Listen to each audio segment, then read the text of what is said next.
So after a hot day of picking apples outside, what better thing to make than crabapple liqueur, because it is a wonderful thing to enjoy on some ice on a hot day.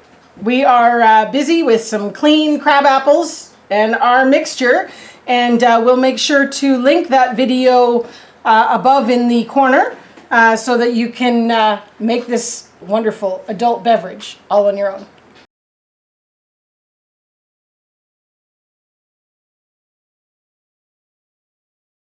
Apple harvesting season is about to begin.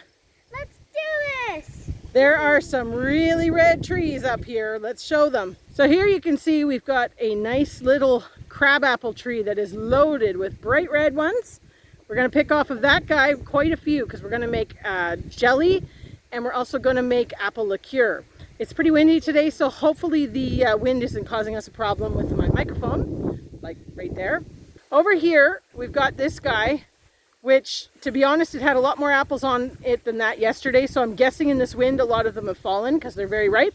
So even if they fall into the ground, we're going to pick them because this one is going to make us some apple blackberry applesauce. Apple blackberry sauce? What would you call it, Alex? Appleberry sauce. Appleberry sauce. So that's what we're going to go for with these ones. Now is my favorite part, trying the apples to see if they are good enough.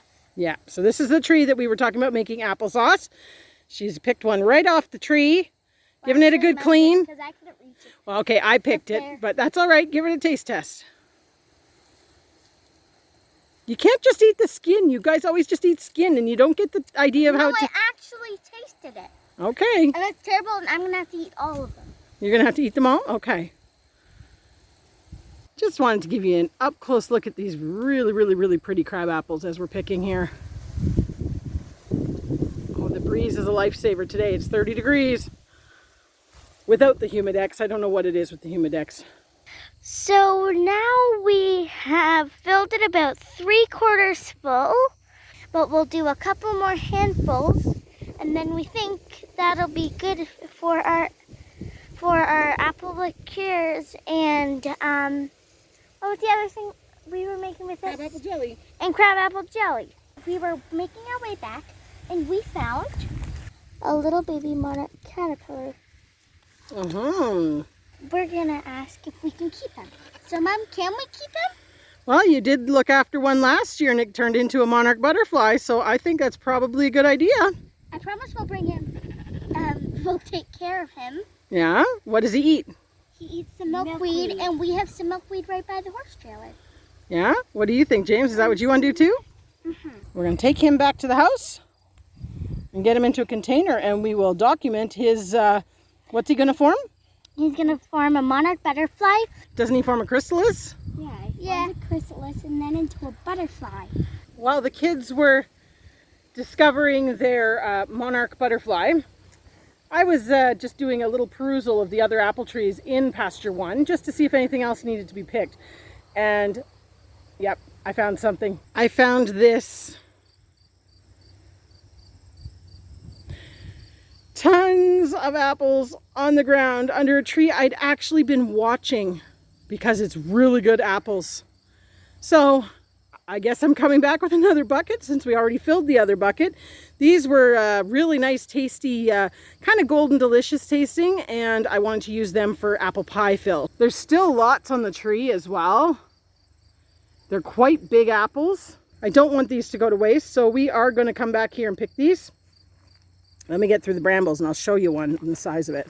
So there's the size of them. They're not huge, but they're really quite tasty, and a lot of them are pretty big. These would make delicious juice too. They're very sweet apple juice tasting. I guess the work for today is not done yet, and unfortunately it still is feeling like 40 degrees with the humidity. I just put that green apple that I picked into my bucket here so you could see the difference in size. Those medium red ones there are the ones I'm planning to use for applesauce. And then the little red guys are the crab apples, which I'm planning to use for the liqueur and the jelly. But as you can see, those apples really are worth coming back here to get. Our cleanup crew here is in pasture 1 right now. Salty's by himself because the girls have babies, but he's working out here under all the apple trees in pasture 1, and he is in his glory with all the apples. So we kind of picked our battles.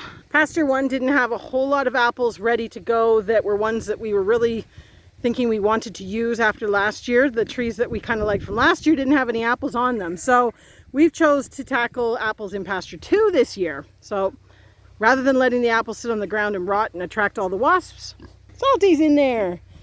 But after we've got the apples that we want out of here, we're going to be moving Ginger and her babies into pasture 2 to eat all the apples under the trees, along with the geese.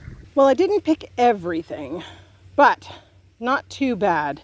I have a little over half a bucket of kind of misshapen, sort of deformed, smaller ones, which I'm thinking to make applesauce. I know it sounds like we're making a lot of applesauce, but realistically, I'd like to have a couple hundred jars of applesauce. So that's going to be for that. And then we've got these beauties here, which I'm going to try and make the apple pie fill. Now, most of these were off the ground, so you can see there's some bruising on them, but that's okay. We can cut that part off. This beauty right here, I picked off the tree. Going to be a treat. We're going to cut that up and slice it, see how it tastes. But they were tasting really good. I did eat one off the tree while I was out there, and some of them in there are a little bit soft. I had noticed yesterday that some of them had started falling, but there wasn't too many. So now we've got a bucket and a half anyways. So there are definitely, some of them are riper than others. So we're going to just see how that goes. But I guess we're going to be doing some apple product in the next day or two.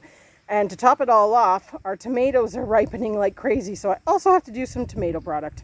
Guess it's going to be a busy week and weekend.